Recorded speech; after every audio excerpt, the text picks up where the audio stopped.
मुळात एकच आहे.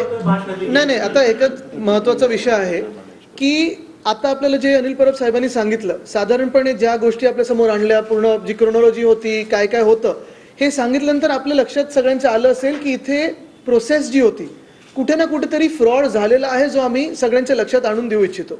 आता ज्या बारकाईच्या गोष्टी आहेत, सगळे काही आज आम्ही ओपन करू शकत नाही, कारण ते कोर्टासमोर पण येतील, इलेक्शन कमिशन समोर येतील, त्याच्यात आपल्याला कळतील.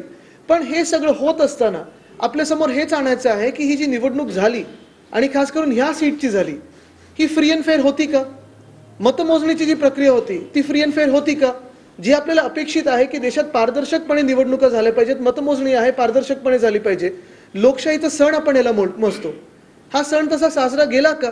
आणि जे लोक जबाबदार असतात, जिम्मेदारी त्यांच्यावर असते की ही प्रक्रिया पूर्णपणे पार पडल्यानंतर जे काही ऑब्जेक्शन सजेशन असतात ते ऐकून घेतल्यानंतर सगळ्यांना संतुष्ट करणं की ही निवडणूक फ्री अँड फेअर होती, प्रोसेस चांगली होती, नीट होती, हे त्यांच्याकडून झालंय का? ते न होता काल परवाकडे आपण बघतोय प्रेस नोट आता यायला सुरू झालेले आहेत, त्याच्यात पण काही काही गफलती आहेत, त्या देखील आम्ही तुमच्यासमोर उघड करणार आहोत.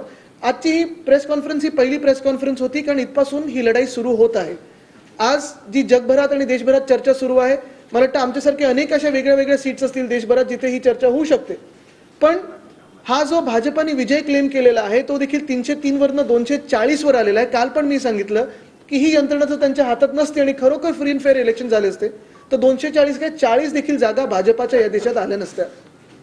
आज आपण पाहतोय वातावरण सगळीकडे हेच आहे, रोष आहे लोकांचा, आणि आज पण आपण पाहतोय की हे सगळं सोडून परत विषय भलतीकडे नेला जातोय भाजपकडून. मग हे ते ह्यामुळे मतं मिळेल, त्यामुळे मतं मिळाली.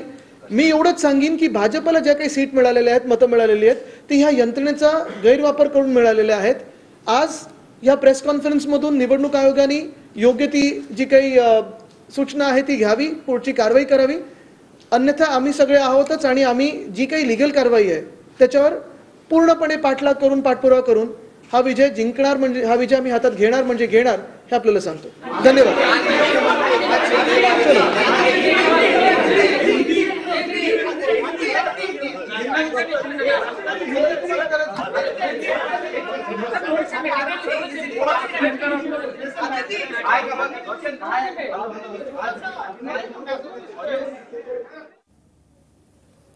तर आदित्य ठाकरे यांची शिवसेना भवनमध्ये ही पत्रकार परिषद पार पडलेली आहे. उत्तर पश्चिम मुंबईच्या जागेसाठी कोर्टात लढाई सुरू असल्याचं आदित्य ठाकरे म्हणाले.